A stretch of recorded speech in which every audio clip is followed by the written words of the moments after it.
Kamishna wa kaunti ya Mombasa Muhammad Nur amesema kuwa hawajapokea notisi rasmi kuhusu maandamano yanayotarajiwa kufanyika Juni 25 katika mji wa Mombasa. Amesema kwa mujibu wa sheria, waandaji wa maandamano wanapaswa kutoa taarifa kwa mamlaka husika angalau siku 3 kabla ya kufanyika kwa shughuli hiyo ili kuruhusu maandalizi ya kiusalama na uratibu unaohitajika. Mambo ya tarehe 25 June kufikia sasa hakuna notisi yoyote.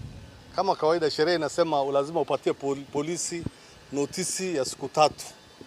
Na leo ni tarehe 23. Kufikia sasa hatujapata notisi yoyote kusema kwamba kutakuwa na maandamano, ili kama kikosi cha salama tungeweza kupanga. Sababu najua last year tulikuwa naye na tuliweza kupanga vizuri. Walifanya maandamano, walipita wakakuja paka hapa, nikachukua memorandum yao, wakarudi nyumbani kila mtu. So wangekuwa wametupatia notice watapita njia gani, watatumia barabara gani, ndio tujue hata pale watapita, ili wakora wasiingie katikati yao waweze kuharibu mali.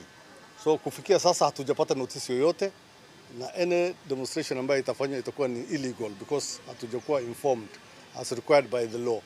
Hata hivyo, kulingana na barua iliyoweza kuwasilishwa kwenye meza yetu ya habari kutoka kwa wanaharakati wa Vocal Africa, notisi hiyo inaonyesha kuwa barua hiyo iliandikwa tarehe 20 Juni mwaka huu na kupokelewa na kamanda wa polisi wa kituo cha Central katika jiji la Mombasa. Kwa upande wao, wanaharakati wameeleza kuwa tayari walitoa notisi ya kuandaa shughuli ya kumbukumbu kwa waathiriwa walioweza kupoteza maisha wakati wa maandamano ya Juni 2024 yaliyohusishwa na upinzani dhidi ya mswada wa fedha. Tayari wamepeana notisi ya tarehe 25 Alhamisi, na kutakuwa na hayo maadhimisho hapa Mombasa, kule Nairobi, Kisumu na kwingineko. Kwa hivyo kitu ambacho tunataka kusisitiza ni amani. Tunaomba ushirikiano.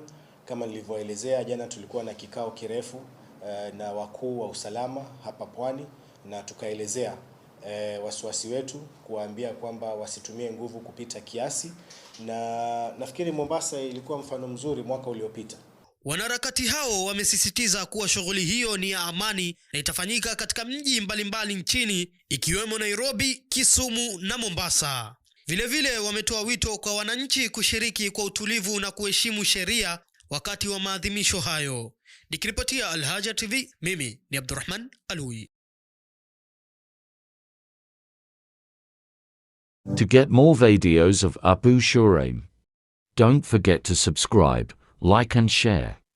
May Allah guide and bless the person who shares the videos.